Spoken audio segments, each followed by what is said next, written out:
in any kind of meaningful economic sense, the budget is always balanced every single year. Yeah. That is, we collect so much in taxes, then we inflate as a way of Congress getting us to spend less, and then we enter the bond markets, drive up interest rates as a way to get us to spend less. So the issue should not, deficit is, I believe, is a rather phony issue. The issue is spending. That is, if government spends $1.2 trillion as it does today, of necessity, it has to find a way to get us to spend $1.2 trillion less. Dr. Williams, let's hold that thought for just a moment. We're going to take a brief break, and we'll return to more views and comments on the subject at issue in just a moment.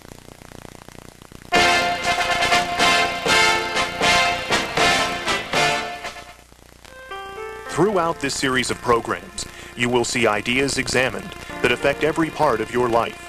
We'll look at issues from a new angle, not from the left or the right, but from the perspective of individual liberty and responsibility.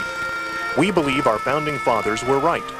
We are endowed by the Creator with certain inalienable rights, and among these is the right to life, liberty, and property. We do not accept your money transferred through state or federal government agencies. Instead, this series is funded by direct voluntary gifts from individuals. We are the National Endowment for Liberty. Call us right now, 1-800-333-3545, extension 909. For a transcript of this program, specify the subject and send $5 in a stamped self-addressed envelope to P.O. Box 580099, Houston, Texas 77058. The National Endowment for Liberty, providing information on America's most precious resource, individual freedom. Okay, we're back. Ron, before the break and earlier in the program, we saw a mention of the Taxpayers' Bill of Rights. Let's talk about that. You know, I think this is interesting. Originally, we had a Bill of Rights. The 10 amendments to the Constitution was supposed to be a Bill of Rights to protect our rights. And here, not too many years ago, I was a co-sponsor of a bill which I felt uncomfortable with, the fact that we had to have a Taxpayers' Bill of Rights. It's almost like the taxpayer isn't a citizen. I was a supporter of that amendment and the Taxpayer Bill of Rights, but to me it was rather sad. And I was delighted with the publicity, with getting the Taxpayers Bill of Rights passed, but it still made me a little bit uneasy. And for instance, there was one part in one of the versions of the bill which was removed at conference, which was the key to the whole bill that I had supported, and that was the burden of proof. Don't you think this might have been the real issue? I think so. Matter of fact, I believe it was one congressman who was a supporter of the Bill of Rights. He says, we just want the IRS to treat the average American taxpayer like a criminal.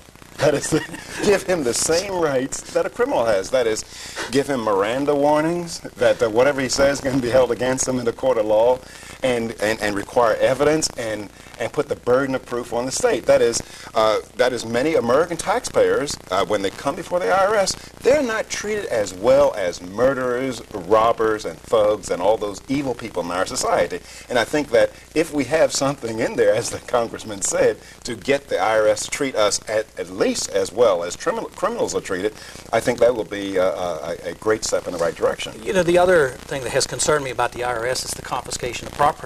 They don't prove that you owe them money. They can literally come in and confiscate your account and your car and your house and your boat, and then you go into court to try to get it back. And that seems to be a bit contradictory to the intentions of the founders in this country. Well, surely it's contrary to the intentions of the founders, but I think we have to keep one thing in mind. That is, we cannot put the burden at the foot of the IRS. That is, those people who are working there, for the most part, they're people like you and I who are worrying about our mortgages, sending kids to school. They're American citizens. But they are following orders, just like the Gestapo was following orders. They're following orders. And who are they following orders from? It's the Congress and the Senate. Of course, what I'd like to see is a few more American people wake up and send some more orders to the American Congress and change some of this. You know, there's an interesting thing. Also, they changed the notification period of time from 10 days to 30 days before they can take money out of your account. But it's interesting how that backfired. Now, the banks, if they happen to allow the people to spend or readjust their accounts during that 30 days, the bank becomes liable. Oh, that is awful. And what that in effect does, it's the IRS taking the bank as part of its agency. It's using the bank as its collection agency, as it uses employers and everybody else as And they just happen to have a license that would be jeopardized if they don't follow the rules. Yes, so in a way, we've reduced the time to 0 days rather than extending it to 30. And I would like to see the question asked, well, look, if I owe the Bank of America or some private bank or private entrepreneur that kind of money, he does not have rights to walk into my account. Why should anybody else have rights? What's the difference? In my opinion, that is, individual rights and property rights should be upheld by the courts, and you should not have any property taken from you until you've had your day in court. You know, and there are restrictions against collecting agencies. You know, you're not allowed to call at night, and you're not allowed to do what they call harassing to collect private debts. It'd be interesting to apply some of those same rules to the IRS. Or if a private debt collector did what we saw in the film, where they smashed into that lady's car, he would be put in jail. Yes. He would be put in jail.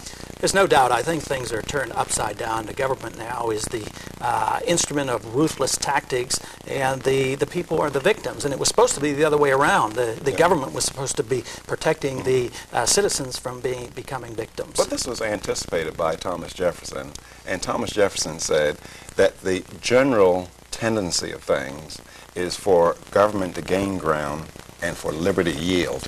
And that's what we're saying. Our time's getting short. We need to wind this up. So let me ask each of you to comment on the short run for a moment.